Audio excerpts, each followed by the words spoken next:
Assalamualaikum warahmatullahi wabarakatuh. Waalaikumsalam. Selamat siang, salam sejahtera untuk kita semua. Om Swastiastu, Namo Buddhaya, salam kebajikan. Halo kawan pajak, bagaimana kabar Anda hari ini? Dimanapun Anda berada, kita berjumpa lagi dalam acara edukasi perpajakan, yaitu dari Kanwil DJP Nusa Tenggara. Oke, kali ini saya Eryan Sarmoko dan juga Pak Selamat Pak Yudi. Kami berdua akan mengobrolkan hal-hal yang penting terkait perpajakan, dan tentunya meskipun serius harus tetap santai ya kawan pajak. Memang kawan pajak pasti bertanya-tanya, kali ini membahas tentang apa? Kawan pajak tentu masih ingat atau mungkin pernah melihat di media massa ataupun di berita-berita online, baik melihat maupun mendengar, yaitu ada istilah penonaktifan pembuatan faktur pajak, atau bisa dikatakan pembuatan faktur pajak suspend. Nah, kali ini kami akan ngobrol santai di 30 menit ke depan. Kita akan memahami lebih detail terkait dengan penonaktifan akses pembuatan faktur pajak terhadap pengusaha kena pajak yang tidak melaksanakan kewajiban sesuai dengan ketentuan peraturan perundang-undangan di bidang perpajakan. Atau bisa tadi saya sampaikan adalah pembuatan faktur pajak disuspend. Oke. Dan ini memang dikhususkan untuk kawan pajak yang sudah dikukuhkan sebagai pengusaha kena pajak. Dan sebagai pengusaha kena pajak itu memang merupakan sebuah informasi yang penting dan pengingat bagi PKP agar dapat melaksanakan kewajiban perpajakan tepat waktu. Dan sekarang sudah ada Pak Selamat Pak Yudi. Tentunya kawan pajak masih ingat kan beberapa minggu yang lalu beliau juga ada di media sosialnya Kanwil DJP Nusa. Beliau memberikan sebuah keterangan-keterangan, penjelasan-penjelasan terkait peraturan-peraturan yang terbaru yang saat ini sedang bahas atau ramai dibahas di media-media online. Dan sekarang Pak Yudi, beliau adalah koordinator kami Pak ya, penyuluh pajak ahli Madya Kanwil DJP Nusa, jauh-jauh datang dari Jakarta ke sini ya kan, untuk membahas ini kawan pajak ya. Baik Pak Yudi, sebenarnya ini kan diatur dalam peraturan Dirjen Pajak nomor 19 tahun 2025. Nah, apa yang melatar belakangi peraturan ini terbit Pak Yudi? Oke, terima kasih Mas Arya. Jadi sebelumnya saya ingin maaf ya kawan pajak ya. Lagi error ya.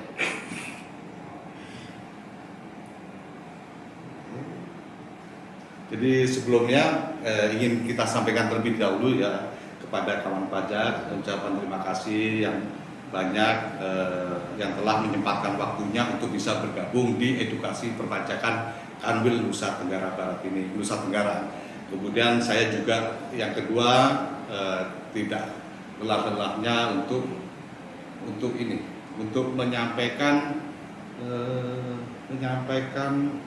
mengingatkan untuk kawan pajak mengenai aktivasi akun pajak, dan pembuatan sertifikat, pembuatan kode otorisasi DJP ya. Jadi ini waktunya sudah Desember, kemudian nantinya pada tahun 2026 nanti udah waktu dekat ini kawan pajak mempunyai kewajiban untuk menyampaikan SPT tahunan PPh tahun 2025 ya Pak Sere ya. Jadi nanti perlu sebelum dan penyampaian SPT tahunan ini juga melalui Kortex. Jadi kawan pajak sekarang tidak menyampaikan SPT tahunan melalui DJP Online, tapi melalui Kortex, yang artinya bahwa untuk memasuki Kortex tersebut kawan pajak harus memiliki akun wajib pajak di situ. Caranya gimana? Yaitu harus melakukan aktivasi Kortex di sini. Kemudian setelah itu juga harus melakukan pembuatan kode otorisasi DJP. Udah bisa Mas? Sorry. Mungkin Mas bisa depan Mas. Jadi untuk materi yang akan kita sampaikan di sini, materi edukasi perpajakan yang akan kita sampaikan di sini sangat menarik seperti Mas Yadya tadi bilang ya. Khusus ini sangat menarik dan harus diketahui oleh wajib pajak, khususnya bagi pengusaha kena pajak. Pengusaha kena pajak, siapa pengusaha kena pajak? Yaitu orang orang wajib pajak yang melakukan kegiatan usaha atau pekerjaan bebas yang omsetnya melebihi 4,8 miliar untuk yang omsetnya melebihi 4,8 miliar dalam setahun, itu berhak atau wajib dikukuhkan untuk menjadi pengusaha kena pajak. Atau wajib pajak yang omsetnya di bawah 4,8 miliar tapi dia menginginkan untuk dikukuhkan sebagai pengusaha kena pajak, itu yang disebut PKP, Mas. Jadi ini sangat penting sekali bagi pengusaha kena pajak untuk materi edukasi yang akan kita sampaikan kali ini. Seperti tadi Per 19 ya Mas ya. Kemudian seperti kita ingat bahwa dalam prinsip pajak itu ada diantaranya adalah kepastian hukum dan keadilan bagi wajib pajak. Nah, tentunya wajib pajak yang mana yang kita melakukan kepastian hukumnya dan keadilannya, yaitu wajib pajak yang telah memenuhi semua kewajiban perpajakannya. Jadi tidak bisa kita memberikan perlakuan yang sama antara PKP atau pengusaha kena pajak yang sudah patuh dengan PKP yang tidak atau kurang patuh. Tentunya sebagai bentuk apresiasi terhadap wajib pajak yang patuh atau PKP yang patuh, maka kita per 22 Oktober 2025 tepatnya kita telah menerbitkan dan memberlakukan Per 19 tahun 2025 tentang penonaktifan akses pembuatan faktur pajak bagi PKP yang tidak melaksanakan kewajiban sesuai dengan ketentuan peraturan perundang-undangan di bidang perpajakan. Jadi peraturan ini merupakan aturan pelaksanaan teknis dari ketentuan sebelumnya yang telah diatur di PMK 81 tahun 2024 tentang ketentuan perpajakan dalam rangka pelaksanaan sistem inti administrasi perpajakan, khususnya diatur di dalam pasal 65 ayat 1 huruf B. Di situ berbunyi bahwa Direktur Jenderal Pajak berwenang untuk menonaktifkan akses pembuatan faktur pajak terhadap PKP selain sebagaimana dimaksud dalam huruf A yang tidak melaksanakan kewajiban sesuai dengan ketentuan peraturan perundang-undangan di bidang perpajakan sesuai dengan kriteria yang ditetapkan oleh Dirjen Pajak. Apalagi sekarang dengan adanya aplikasi Cortex, yaitu satu-satunya aplikasi yang digunakan kawan pajak mulai dari pembuatan bukti potong, kemudian faktur pajak, kemudian pembayaran sampai dengan pelaporan, semuanya terintegrasi menjadi satu dan ini bersifat real time sehingga memungkinkan DJP melakukan pengawasan secara akurat dan dapat menilai kepatuhan wajib pajak secara otomatis.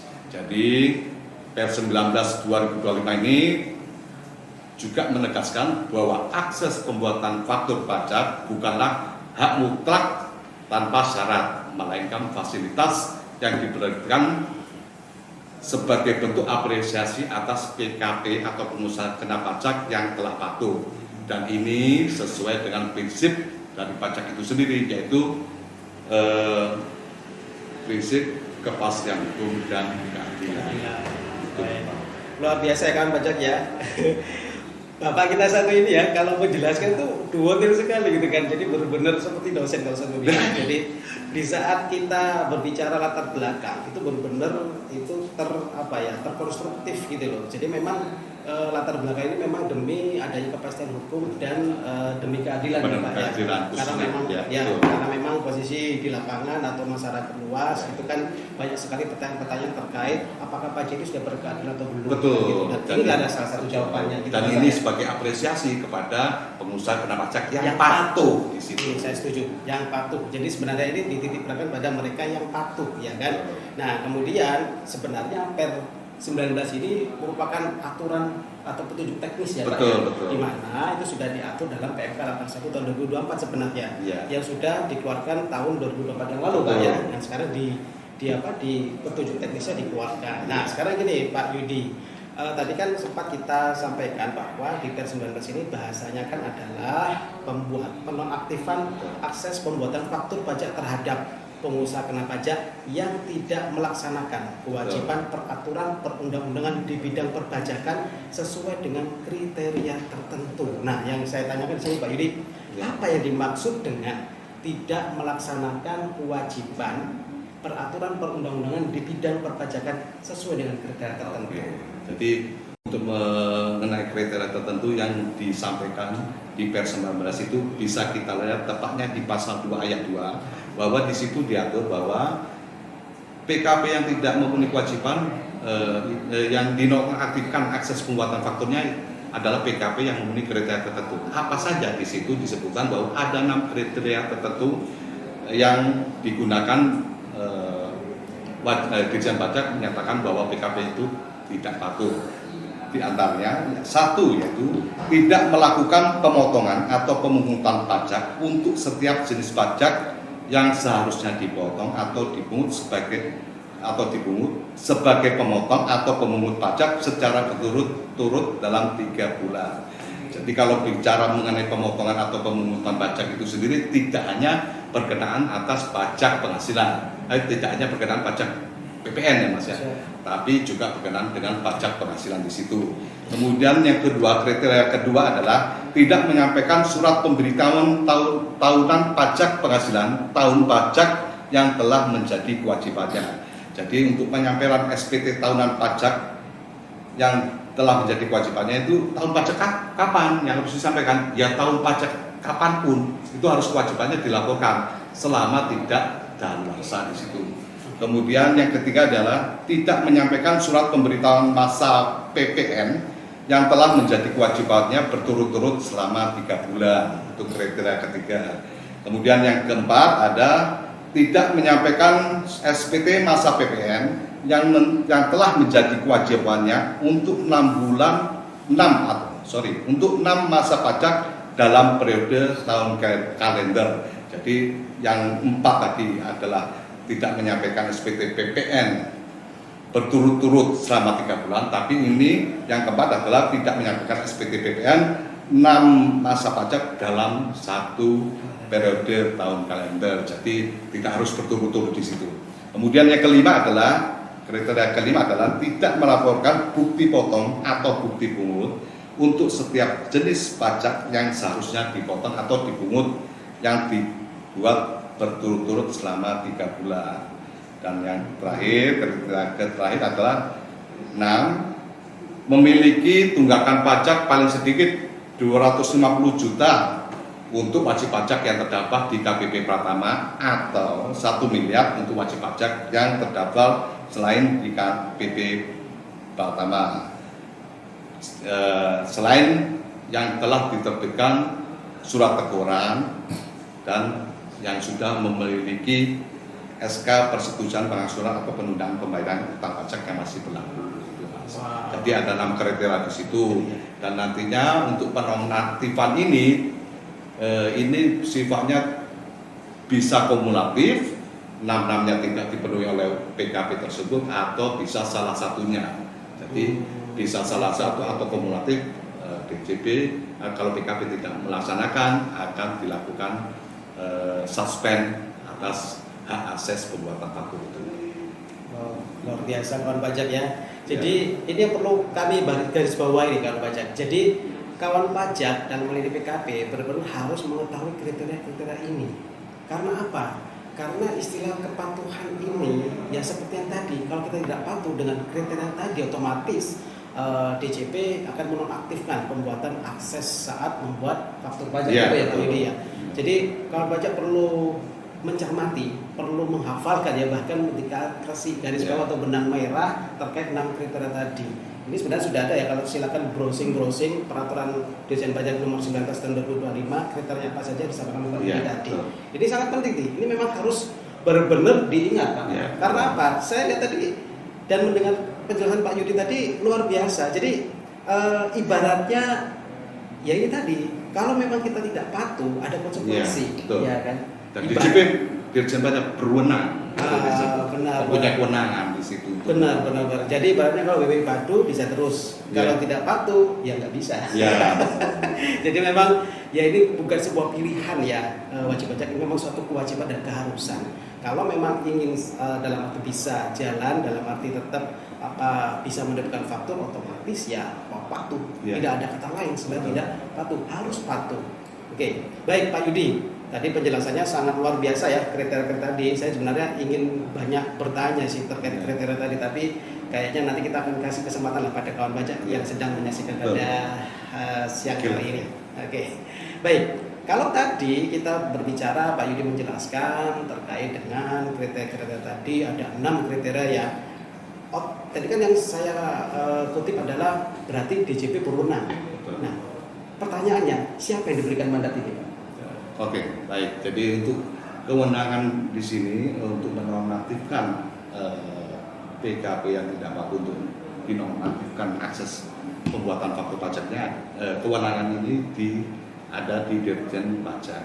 Tapi kewenangan itu telah dilimpahkan sesuai dengan pasal 2 ayat 1 ya, di situ bahwa kewenangan itu telah dimandatkan atau dilimpahkan kepada kepala kantor pelayanan pajak yang wilayahnya meliputi tempat wajib pajak itu terdaftar. Oke. Atau PKP itu terdaftar. Siap. Berarti kepala kantor ya. Betul, KPP, kepala KPP ya. Kepala KPP, kepala kantor pelayanan pajak yang akan mengeluarkan pemberitahuan penonaktifan itu Pak ya. Karena sudah diberikan mandat kewenangan oleh Dirjen Pajak. Wah, luar biasa ini ya. Ini posisinya adalah kantor pelayanan pajak yang wilayah kerjanya meliputi wajib pajak yang terdaftar di sana berarti Pak ya. Jadi bukan dari kantor pajak yang tidak terdaftar, nanti wajib pajak terdaftar di KPPA yang menerbitkan KPPB kan bukan seperti itu ya. Jadi intinya kawan pajak berarti yang menerbitkan adalah KPP di mana wajib pajak terdaftar. Gitu. Baik. Nah, sekarang gini Pak, kan kita tadi membahas terhadap kriteria, kemudian yang berwenang itu siapa. Nah, sekarang yang ingin kami tahu nih, mungkin saya juga mewakili wajib pajak, kawan-kawan pajak itu pasti akan bertanya-tanya, bagaimana caranya wajib pajak tahu kalau yang bersangkutan sudah dinonaktifkan akses pembuatan faktur? Oke, baik Mas Eda. Jadi nanti untuk PKP yang tidak patuh, kemudian tidak memenuhi salah satu atau kumulatif dari ketentuan yang 6 kriteria yang telah kita bacakan tadi, nantinya DJP dalam hal ini kepala KPP tempat wajib pajak terdaftar tersebut akan memberikan pemberitahuan kepada wajib pajak atau PKP yang telah dinonaktifkan akses pembuatan faktur pajaknya. Jadi KPP harus wajib memberikan surat pemberitahuan di situ kepada PKP yang telah disuspend akses fakturnya ya Mas. Jadi tapi jangan khawatir, untuk PKP yang telah menerima pemberitaan itu juga mempunyai kesempatan atau mempunyai hak untuk melakukan klarifikasi tentunya dengan memberikan bukti pendukung. Oke, berarti istilahnya ada pemberitahuan kepada ke wajib pajak atau PKP yang sedang disuspend gitu kan ya. Otomatis tahu bahwa ada pemberitahuan bahwa ini lagi disuspend. Karena kan bayangan kami, saya mungkin sebagai wajib pajak juga bilang seperti ini ya. Kan wajib pajak atau PKP itu kan random. Randomnya itu ada yang memang tiap hari mengeluarkan faktur, ada yang kadang-kala dia mengeluarkan faktur. Nah ini yang di saat mereka yang kadang-kala mengeluarkan faktur, dia tidak tahu, tahu begitu mau keluarkan faktur lo nggak bisa gitu kan. Ini kenapa? Ini kan bahaya ini. Dalam arti kawan-kawan pajak ini memang harus jeli ya. Karena apa? Pemberitahuan ini kan berarti by konteks Pak ya. Betul. Nah, jadi intinya berarti memang sudah di era korteks wajib pajak, kawan pajak memang ibarat mainan Pak ya. Mainan kalau kita bicara administrasi perpajakan, satu jawabannya apa? Korteks. Jadi pegangan kita sebagai wajib pajak, mainan kita, apa yang kita buka, aplikasi yang kita gunakan itu apa? Korteks. Karena apa? Semuanya ada di situ Pak. Betul, semua sudah terintegrasi di situ. Benar. Wajib pajak mau melakukan apapun itu harus melalui korteks gitu. Berarti kawan pajak harus sering-sering lihat korteksnya. Kalau misalkan kawan pajak itu memang posisinya tidak tiap hari menggunakan aplikasi korteks dalam pembuatan fakturnya. Tetapi kalau mereka yang memang tiap hari buat faktur pasti akan tahu. Betul. Oh, lagi di nonaktifkan. Di nonaktifkan, tapi tanpa pemberitahuan jadi ini nantinya panik wajib pajak. Tapi DJP tentunya tidak semena-mena di situ ya. Pasti ada pemberitahuan, surat pemberitahuan bahwa ini kamu PKP tidak bisa melakukan akses pembuatan e-faktur karena bla bla bla bla. Nanti di surat pemberitahuan itu akan dijelaskan tentang kewajiban perpajakan apa yang belum dipenuhi oleh PKP tersebut. Oke, baik. Begitu pemberitahuan ini disampaikan oleh kantor pajak kepada wajib pajak melalui korteks, otomatis akan dinonaktifkan. Nah, pertanyaan berikutnya Pak Yudi, bagaimana caranya? Bagaimana caranya wajib pajak ini bisa mengaktifkan lagi, dalam arti apakah melakukan permohonan atau apakah klarifikasi atau apapun itulah Pak. Respon dari wajib pajak apa yang harus dilakukan? Baik, Mas Eda. Jadi tentunya pada saat wajib pajak atau pengusaha kena pajak ini menerima surat pemberitahuan atas penonaktifan akses e-fakturnya, tentunya itu tidak harus panik ya, karena kita di PER 19 itu pun itu ada hak yang diberikan oleh PKP tersebut, yaitu hak apa? Hak untuk melakukan klarifikasi dalam bentuk apa? Surat klarifikasi di situ.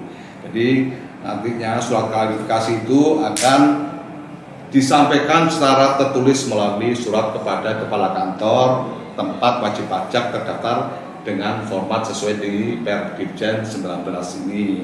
Kemudian atas surat klarifikasi itu harus memenuhi apa? Minimal di situ ada nomor dan tanggal surat klarifikasi, kemudian tujuan surat atau dokumen klarifikasi yaitu kepada kepala KPP tempat wajib pajak terdaftar. Kemudian di situ juga surat klarifikasi minimal harus dicantumkan apa? Identitas wajib pajak atau pengurus dan atau penanggung pajak. Kemudian apalagi di situ harus diberikan penjelasan atas klarifikasi tersebut. Dan yang paling utama adalah daftar dokumen pendukung klarifikasi. Nanti dilampiri dokumen pendukung itu di situ. Ini mengenai apa? Pemberitahuan atau tidak patuhnya karena apa?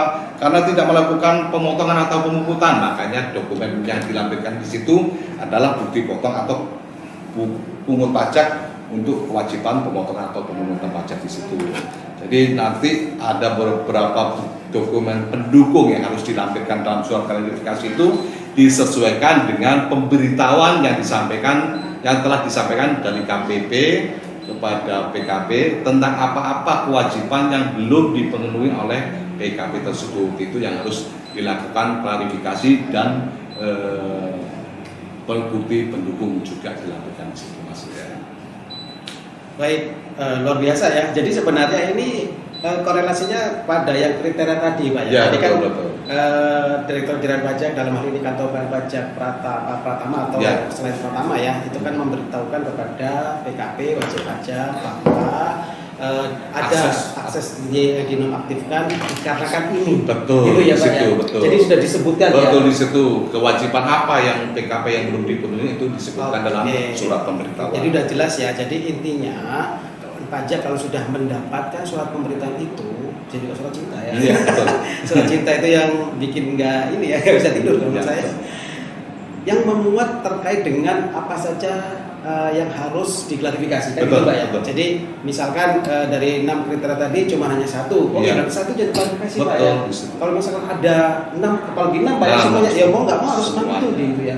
Jadi kawan pajak perlu kita informasikan bahwa kalau memang ternyata 6 kriteria itu ada disebutkan semua dalam surat pemberitahuan yang dikirimkan ke wajib pajak, otomatis 6 itu juga yang harus diklarifikasi. Diklarifikasi dan dilampirkan bukti pendukung yang di situ. Oke, luar biasa. Jadi tidak dalam artian melaksanakan kewajibannya kemudian dia maju langsung otomatis aktif, enggak Pak ya? Iya. Otomatis kan harus memberitahukan melalui klarifikasi. Betul. Karena harus melampirkan dokumen-dokumen tadi ya. Betul. Wah, ini luar biasa ini. Kalau saya jadi PKP saya tidak akan memilih jalan itu. Saya pasti akan lebih baik patuh Lebih baik. daripada saya tidak patuh malah 2 kali kerja Pak, ya, kayak gitu ya. Luar biasa ini ya. Tapi ini ribet juga sih buat yang patuh sih. Jadi patuhnya saya nggak ngapa-ngapain gitu kan, nggak perlu harus klarifikasi. Oke, jadi apa? Kalau tadi ada klarifikasi gitu kan ya, dalam arti pasti ada ini dong apa dalam arti durasi atau kayak tenggat jatuh tempo gitu Pak. Nah, apakah ada batas waktunya bagi kepala kantor menjawab surat klarifikasi dikabulkan atau tidak Pak? Oke, jadi seperti saya bilang tadi, prinsip harus ada keadilan, kepastian hukum itu harus tetap melekat di semua aturan perpajakan kita. Tentunya untuk menjawab dari surat klarifikasi yang telah disampaikan PKP itu juga harus memenuhi prinsip-prinsip tersebut. Artinya di sini kepala kantor dalam hal ini setelah menerima surat klarifikasi dan bukti pendukung dari PKP itu dalam jangka waktu 5 hari itu harus menentukan di situ apakah surat klarifikasi itu dikabulkan atau ditolak Mas. Nah, kalau dikabulkan nanti secara otomatis akses pembuatan faktur pajak tersebut akan dibuka. Tetapi kalau misalnya surat klarifikasi yang telah disampaikan PKP tersebut belum memenuhi atau masih PKP tersebut dan masih dalam kriteria non faktur, maka tetap penonaktifan e-faktur itu tetap dilanjutkan, gitu Mas. Oke, berarti perlu saya garis bawahi Pak ya. Jadi gini kawan pajak, berarti di saat wajib pajak atau kawan pajak itu mengklarifikasi ada batas waktu 5 hari, KPP harus menjawabnya gitu Pak. Betul, ya. betul. Diterima, dikabulkan atau ditolak. Apabila terlewatkan, nanti KPP harus ya kan, Iya. harus mengaktifkan lagi. Iya. Nah, begitu sudah diaktifkan lagi, ini ada batas waktu juga nih.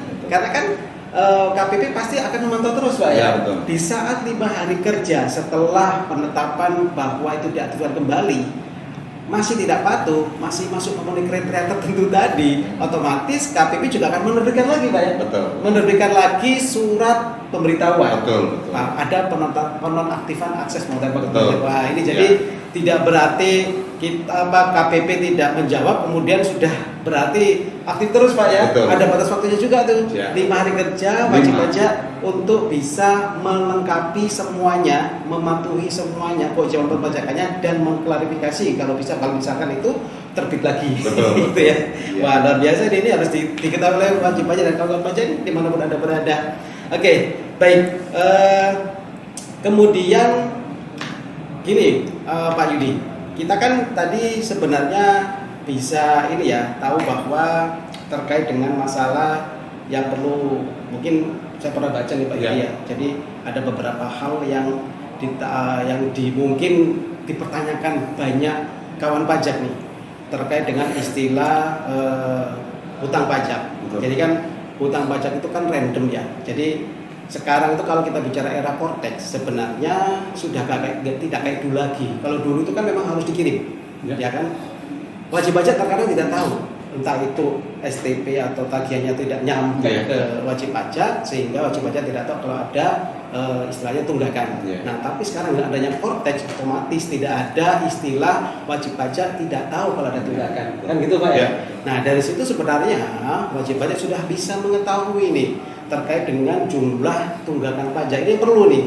Tunggakan pajak ini memang sudah menjadi sebuah syarat Pak ya. Syarat bahwa kalau di atas tadi berapa? 250 juta, minimal 250 juta itu untuk KPP yang tercatat di KPP Pratama. Yang selain Pratama 1 miliar. Nah, ini hati-hati di wajib pajak karena mungkin kawan pajak merasa dalam artian saya masih berkoordinasi dengan KPP untuk melakukan penundaan segala macam. Itu kan ada batas waktunya. Nah, kalau memang limitnya itu sudah memenuhi kriteria itu, ya otomatis ya udah akan menjadi wajib pajak yang akan dinonaktifkan akses ininya pembuatan fakturnya.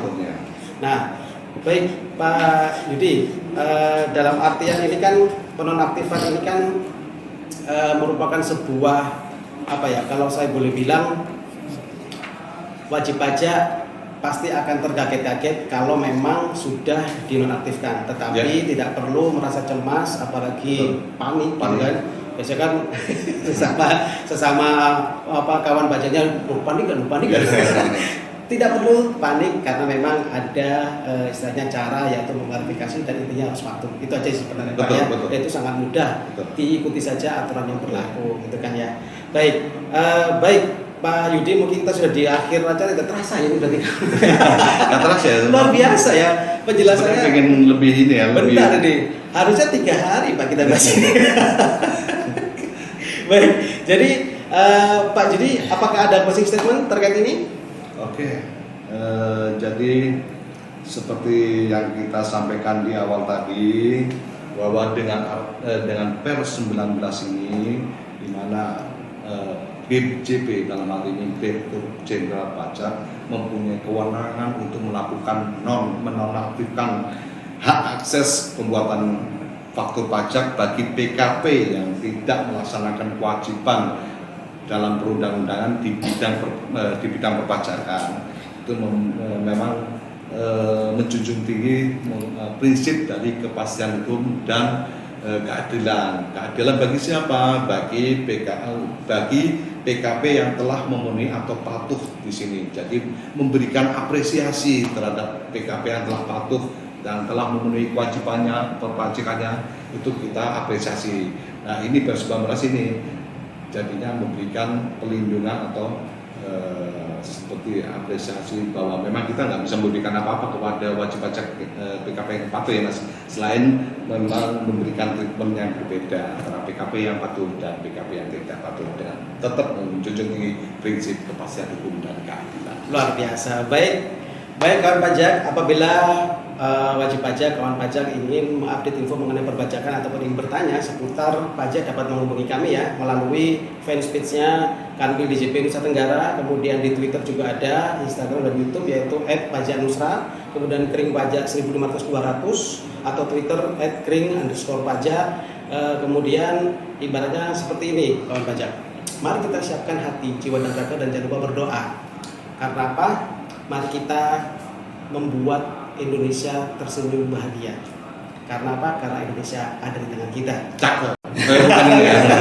Terima kasih sudah mengikuti edukasi kali ini. Sampai ketemu lagi di sesi berikutnya. Assalamualaikum warahmatullahi wabarakatuh. Selamat siang.